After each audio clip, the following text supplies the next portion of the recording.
क्या कोई प्यार में इतना पागल हो सकता है कि अरबपति होते हुए भी अपनी बीवी के यहाँ नौकर बनकर रहे और दिन रात अपनी सास साले साली अपनी बीवी यहाँ तक कि घर के नौकरों तक की गाली खाए, जबकि वो उस पूरे परिवार को 1 सेकंड में खरीद सकता था। तो उसकी क्या मजबूरी थी इन सब के पीछे? जानने के लिए सुनिए इंडिया की सबसे ज्यादा सुनी गई कहानी, वो भी फ्री।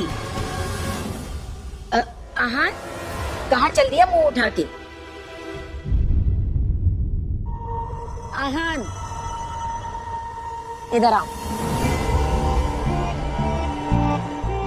मेरी सहेली की सैंडल टूट गई है, जाके पहले इसे बाजार से जुड़वा के आ। यामिनी, ये कितना हैंडसम लड़का तुम्हारा नौकर है? नौकर नहीं, ये मेरा दामाद है, लेकिन घर जमाई बन के हमारे ही घर पड़ा रहता है। अपनी सहेलियों के साथ रमी खेल रही यामिनी ने जब ये कहा तो उसकी सारी सहेलियां जोर जोर से हंसने लगी और इतने लोगों के सामने हुई अपनी ही सास से अपनी बेइज्जती सुन आहान की आंखें शर्म से नीचे हो गई। इस घर में सिर्फ उसकी सास ही नहीं, हर कोई उसका ऐसे ही मजाक उड़ाता था। उसके साले साली। बाइक खराब हो गई, नई बाइक के लिए पैसे दूं? आहान जीजू। यहाँ तक कि उसकी पत्नी शनाया भी। और तो और घर के नौकर भी उसके साथ नौकरों जैसा व्यवहार करते थे।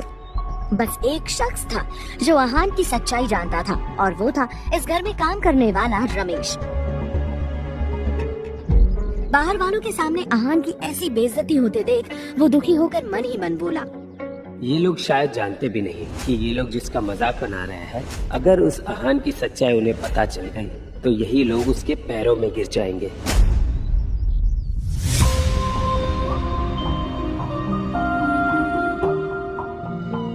आहान की पत्नी शनाया को अपने पिता के कहने पर आहान से शादी करनी पड़ी थी और अब वो सिर्फ इस रिश्ते को जैसे तैसे निभा रही थी, वरना गल फैमिली की लड़की नौकर की औकात वाले आहान से शादी तो छोड़ो, दोस्ती तक नहीं करती। वही आहान सच में अपनी पत्नी शनाया से प्यार करता था, तभी तो इतनी जिल्लतों के बाद भी इस घर में टिका हुआ था। हेलो शनाया, आहान कहाँ